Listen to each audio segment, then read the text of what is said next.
I used to think the mystery traditions were something elusive of the past, that they were these places where people would meet in secret in caves and collect knowledge about the universe.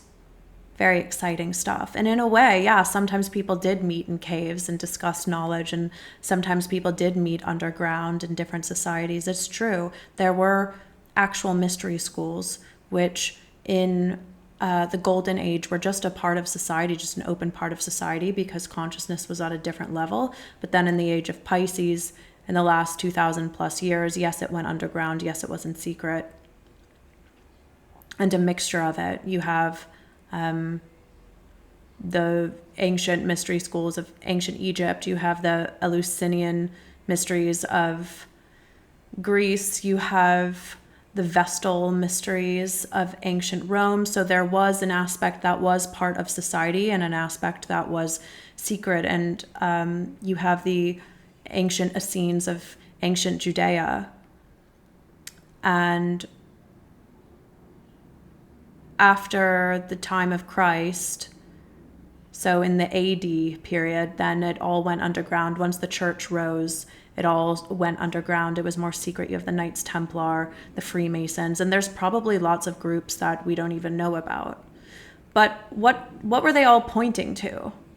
What was the point of that? Well, it's called mystery because it is, you can't speak it with words. It is knowledge that is gained through direct experience and through initiation. So these groups or these traditions or these schools aimed at the initiate unveiling the truth of themselves and the truth of the universe through initiation. It is actually a science. It is actually a process that takes place and that, at least at this point, everybody is eligible for.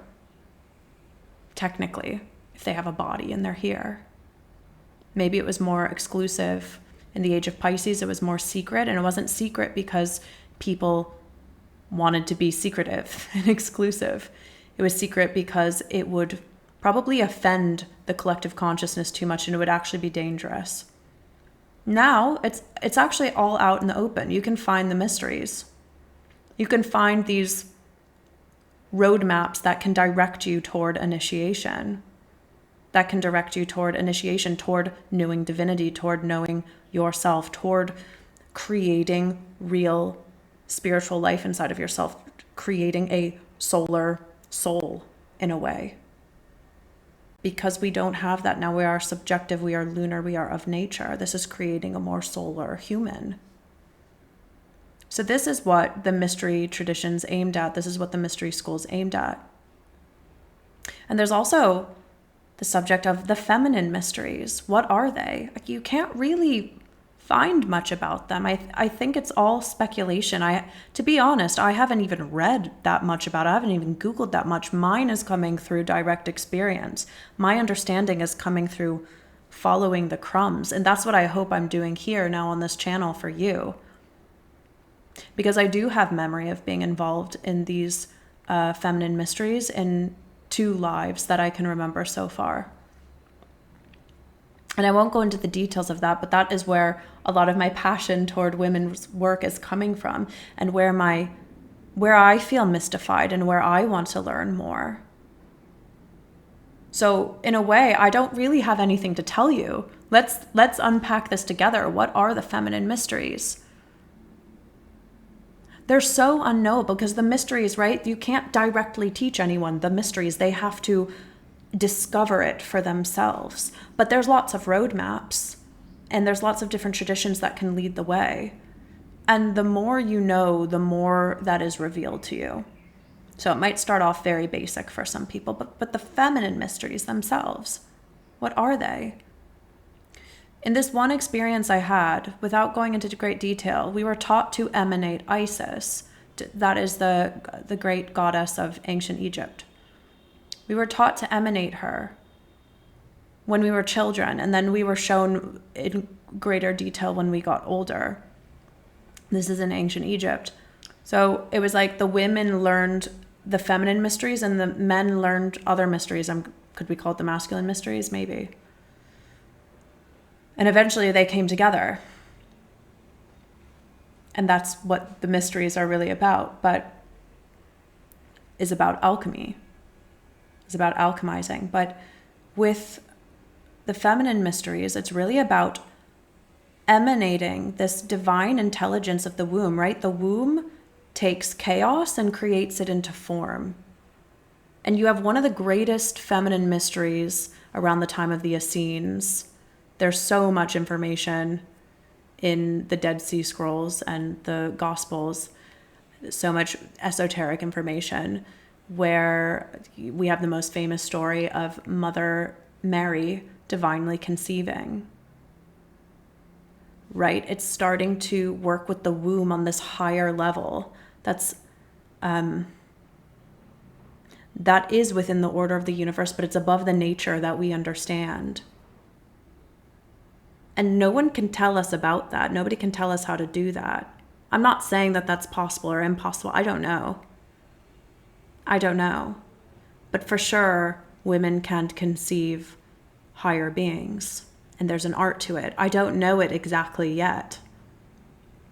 But that's what womb work is. It's starting to aim towards that. It's starting to aim toward this higher octave of how to let divine intelligence work through you, divine feminine intelligence work through you, how to take chaos and turn it into form and create life from it, how to take the chaos of our own system and create divine life within us.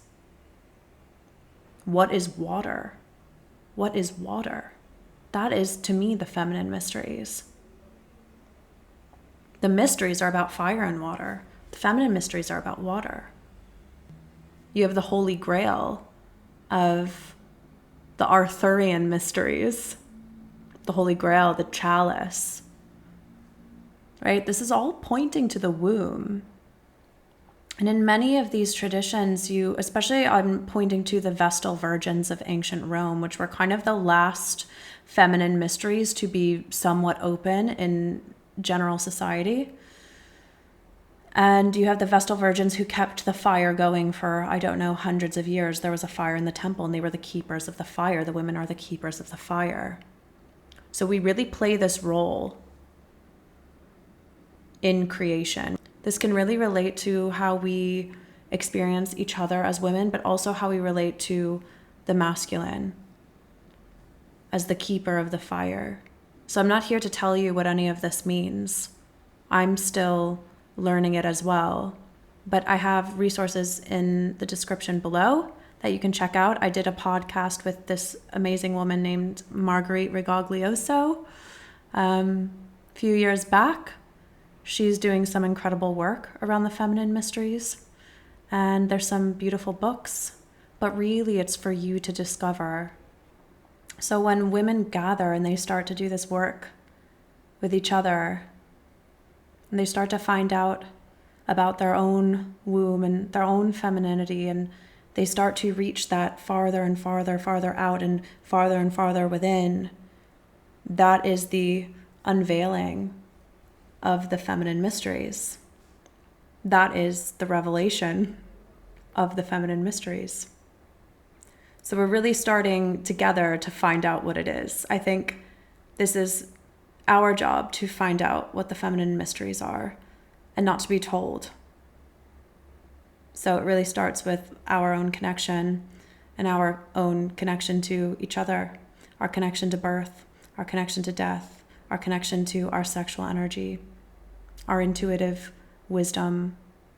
But it goes much, much deeper than what we can see right now. That's where the mysteries lead, into the feminine force of divinity. So if you liked this video, if you found it helpful, if you found it inspiring, please like, subscribe, share, press whatever buttons are going to help people find it. And until next time.